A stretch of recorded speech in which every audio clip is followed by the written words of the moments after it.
پھر مزید ارشاد فرمایا حضرت عائشہ صدیقہ پھر فرماتی ہیں ما رأیت احدا اشبہ سمتا ودلا وحدیا برسول اللہ فی قیامها وقعودها من فاطمہ بنت رسول اللہ. فرمایا رسول اللہ صلی اللہ علیہ وسلم کی ذات کا اگر کسی نے عین دیکھ رہا ہو تو زہرا صلوات اللہ علیہا کے سیرت کے نور میں اتر جائے، وہ رسول کا عین نظر آتے ہیں اس میں. اور پھر یہ ارشاد فرمایا ان عائشہ ام المؤمنین رضی اللہ قالت ما رأیت احدا من الناس کان اشبہ بالنبی کلاما ولا حدیثا ولا جلستا من فاطمہ. یعنی ایک ایک چھوٹے معاملے میں بھی بی بی صاحبہ صلوات اللہ تعالیٰ علیہ رسول کا عین ہیں. جو رسول کا عین ہو اور گواہی ام المؤمنین دے رہی ہوں، اب کسی مولوی کے مذہب کی کیا حیثیت ہے؟ تو میں امت سے عرض کر رہا ہوں کہ رسول کے مانیں، مولوی سے جان چھڑائیں. پھر ایک اور روایت آپ صلوات اللہ تعالیٰ کے بارے فرمایا ما رأیت احدا افضل من فاطمہ غیر ابیہا. اب یہ باب تو ٹھپ ہونا چاہیے نا. اب ام المومنین ارشاد فرما رہی ہیں کہ رسول اللہ صلی اللہ علیہ وسلم کی ذات کے بعد فضیلت کا سب سے بڑا معیار وہ سیدہ زہرا صلوات اللہ تعالیٰ علیہا. آپ فرماتی ہیں کہ آپ کی ذات کے بعد صرف اللہ کا رسول ہی فضیلت ماب ہو سکتا ہے، کائنات میں اور کوئی نہیں ہو سکتا. یہ بھی اہل سنت کی کتابیں ہیں اور تقریباً 60-62 کتابوں کا یہ ذخیرہ میرے پاس موجود ہے. پھر حضور سید عالم صلی اللہ علیہ وسلم نے ارشاد فرمایا عن جابر بن عبداللہ قال قال رسول صلی اللہ علیہ وسلم لکل بنی ام اسبۃ ینتمون الیہم الا ابنی فاطمۃ فانا ولیہما واسوتہما. آپ صلی اللہ علیہ وسلم نے ارشاد فرمایا کہ ہر ماں کی اولاد کا اسبہ باپ ہوتا ہے جس کی طرف وہ منسوب ہوتی ہے سوائے فاطمۃ الزہرا کے بیٹوں کے، کہ میں ان کا ولی ہوں، میں ان کا نسب ہوں. کوئی تو عصمت ہے نا. پھر فرمایا حضرت عمر بن خطاب کہتے ہیں قال انی سمعت رسول اللہ صلی اللہ علیہ وسلم یقول کل نسب و سبب ینقطع یوم القیامہ الا ما کان من سببی و نسبی. رسول کے رشتوں کا انقطاع قیامت بھی نہیں کر سکتی. بہت ساری روایات ایسی ہیں. یہ روایت میں پہلے عرض کر چکا ہوں کہ ان عائشہ رضی اللہ تعالی قال ما رأیت افضل من فاطمہ سلام اللہ تعالی غیر ابیہا. جب ام المومنین یہ کہہ رہی ہیں تو پھر امت کو ماننا چاہیے کہ جہاں فاطمہ ہے وہاں کوئی نہیں ہے. اس واسطے اور پھر بھی مزید یہ فرمایا حضرت عبداللہ بن عباس یہ فرماتے ہیں قال قال رسول اللہ صلی اللہ علیہ وسلم لفاطمہ انت اول اہلی لحوقا بی. رسول اللہ صلی اللہ علیہ وسلم نے ارشاد فرمایا کہ سب سے پہلے جس نے میرے ساتھ ملاقات کرنی ہے عالم برزخ میں وہ میری بیٹی فاطمہ الزہرا ہے. یہ باتیں زبان رسالت نے بیان فرمائی ہیں اور رسول سے فیض یافتہ لوگوں نے بیان فرمائی ہیں. اب آگے ایک سمندر ہے، آسمان ہے، وسیع کائنات ہے مناقب زہرا صلوات اللہ تعالیٰ علیہ کی. اسی عصمت کے بارے میں ایک روایت ہے کہ حضرت عمر بن ابی سلمہ رضی اللہ تعالیٰ عنہما ربی بن نبی صلی اللہ علیہ وسلم قال لما نظرت حاضل آیا انما یرید اللہ لیذھب عنکم الرجس اہل البیت ویطہرکم تطہیرا. ہاں اللہ اکبر. فی بیت ام سلمہ فدعا فاطمہ وحسنا وحسین فجل لهم بکساء وعلی خلف ظہرہ فجل له بکساء ثم قال اللہم ہؤلاء اہل بیتی فاذھب عنہم الرجس وطہرہم تطہیرا.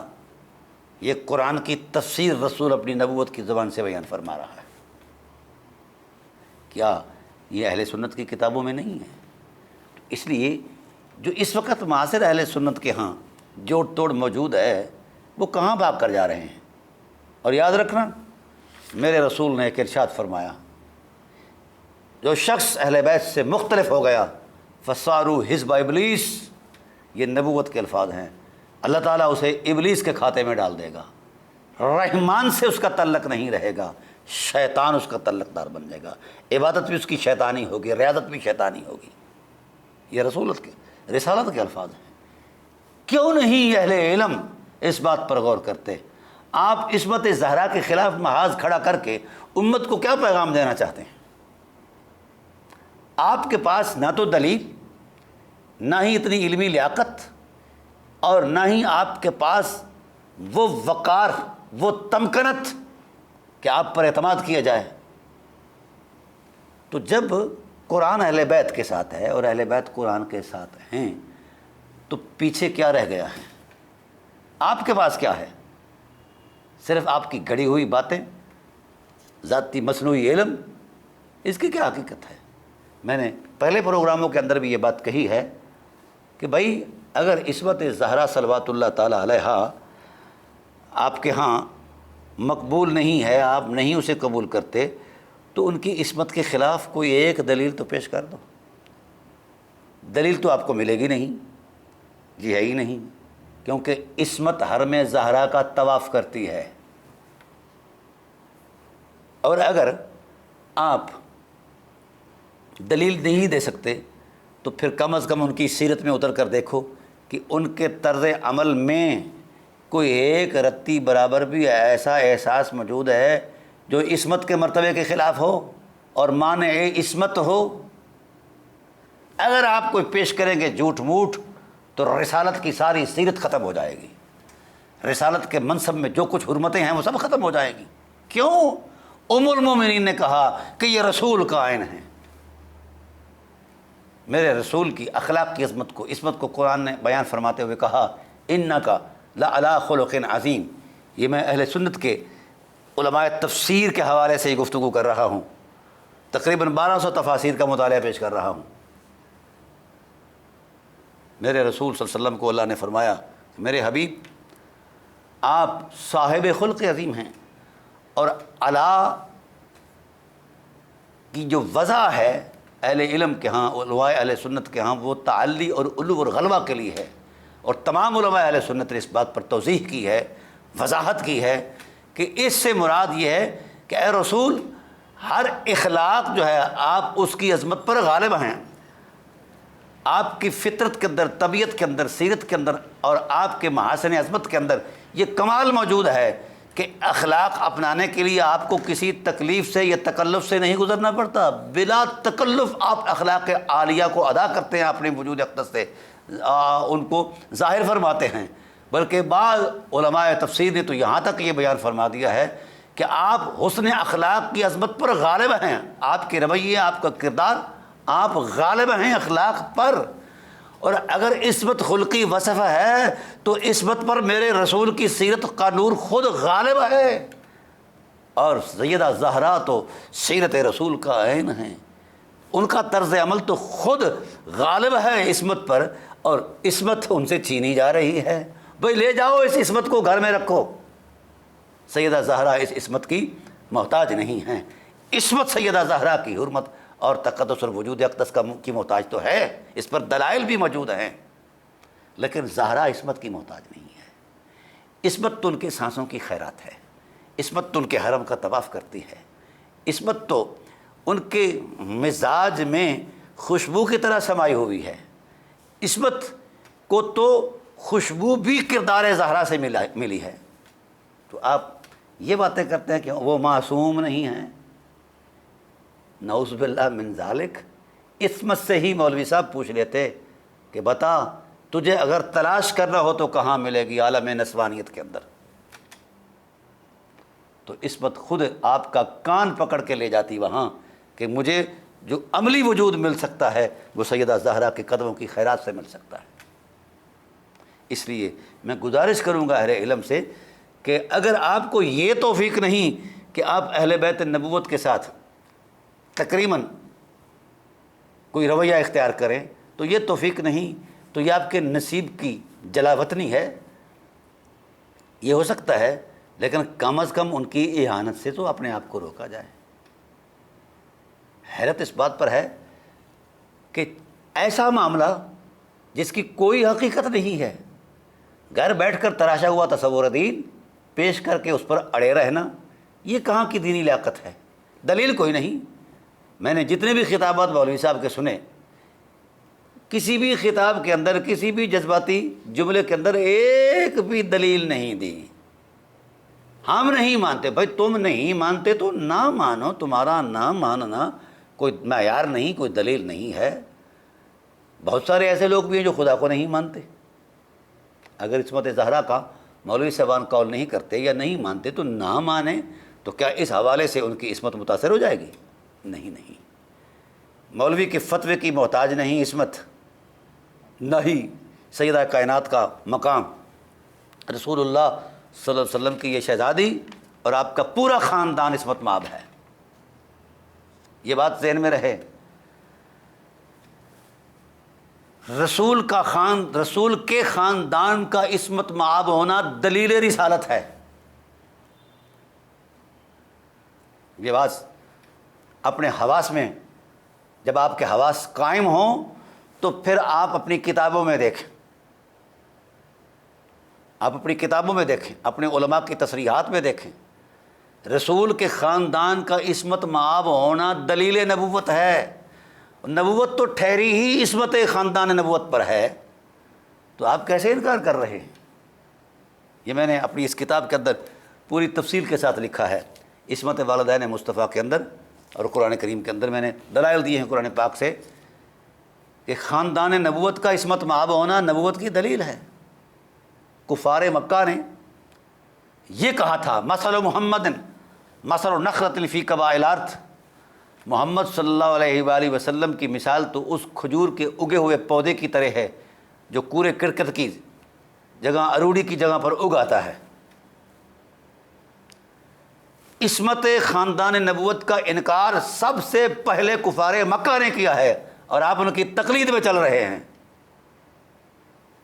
تو اس وقت میرے رب کی غیرت جلال میں آئی، فرمایا ہاں میرے رسول کے خاندان کی حرمت پر، ان کی عصمت پر بات کرتے ہو، ان کو یہ کہتے ہو؟ ارشاد فرمایا لقد جاءکم رسول من انفسکم وفی قراءۃ انفاسکم، لوگو ہوش کرو، تمہارے پاس جو میرے رسول آیا ہے وہ ان نفوس قدسیہ سے ہیں کہ شرافتیں جن کا طواف کرتی ہیں، حرمتیں جن کا لباس ہیں، عصمتیں ان سے اپنے وجود کی خیرات مانگتی ہیں، وہ نفاست کی اس انتہا پر ہیں جس سے آگے کسی نفاست کا تصور ہی کوئی نہیں ہے۔ یہ انفاسکم، یہ اس میں تفضیل کا صیغہ ہے، اور تفضیل جو ہوتا ہے وہ کسی وصف مشترک میں کسی کو کسی پر فضیلت دینا ہے، تو جب انفس تفضیل کی صورت میں آ گیا تو اب مطلب یہ ہوا کہ خاندان نبوت سے اوپر نہ نفاست ہے، نہ عصمت ہے، نہ حرمت ہے، تو اللہ تعالیٰ کی ذات نے حضور کی نبوت پر بطور دلیل جو پیش فرمایا ہے وہ رسول کے خاندان کی عصمت کو بیان فرمایا ہے، حرمت اور نفاست کو بیان فرمایا ہے، اور اس کی وجہ علماء نے لکھی ہے۔ آپ دلائلات کی اپنی کتابیں پڑھیں اہل سنت کی، ان میں یہ بات لکھی ہے، اور میں نے اس کتاب کے اندر پوری وضاحت کے ساتھ یہ بات لکھی ہے، ان میں یہ بات لکھی ہے کہ انبیاء علیہ السلام کے جو خاندانی پس منظر کی جو حرمت ہے اور ان کا صاحب وقار ہونا، صاحب حمیت ہونا، وہ اس واسطے لازمی ہے کہ کہیں ایسا نہ ہو کہ کوئی جو منکر ہیں، انکار کرنے والے کافر ہیں، وہ کوئی بہانہ تراشیں کہ یہ چھوٹے موٹے معمولی خاندان سے تعلق رکھنے والے ہیں، ہم ان کی بات کو کیوں سنیں؟ تو اس حوالے سے ان کا صاحب حمیت ہونا، صاحب وقار ہونا، صاحب عصمت ہونا، یہ تو خود دلیل نبوت ہے۔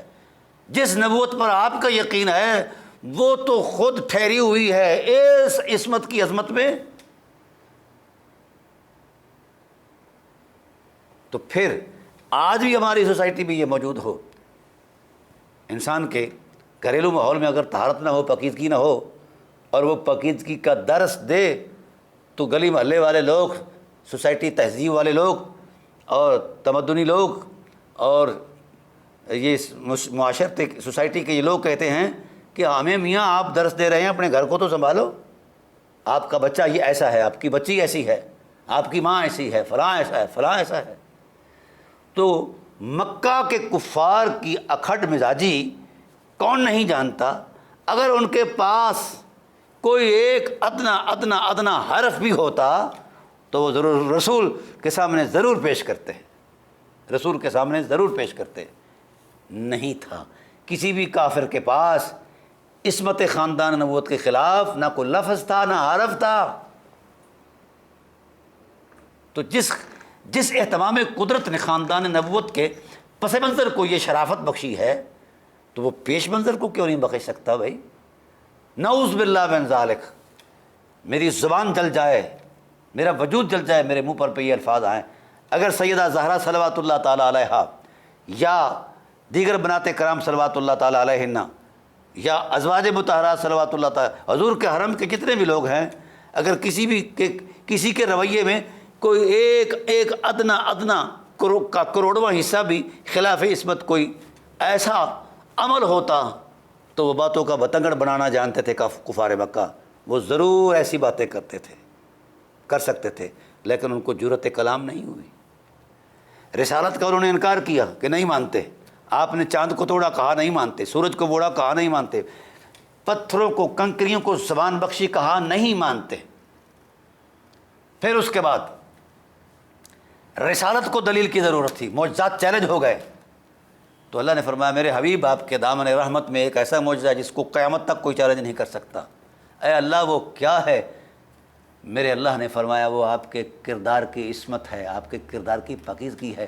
ان سے کہہ دو فقط لبثت فیکم امرا من قبل ہی، میں تم میں عمر کا پہلا حصہ گزار چکا ہوں، آؤ اس میں کہیں کوئی تراش خراش میں کہیں کوئی دیکھو ایک حرف، ایک لفظ، ایک تب کا گرد کا ایک کروڑواں حصہ ذرے کا کہیں نظر آتا ہے؟ اگر کچھ نعوذ باللہ میری زبان جل جائے، نعوذ باللہ من ذالک، اگر کہیں کوئی ایک قطرے کی کوئی صورت انہیں محسوس ہوتی تو وہ ضرور بفر کر کہتے ہاں یہ معاملہ ہے۔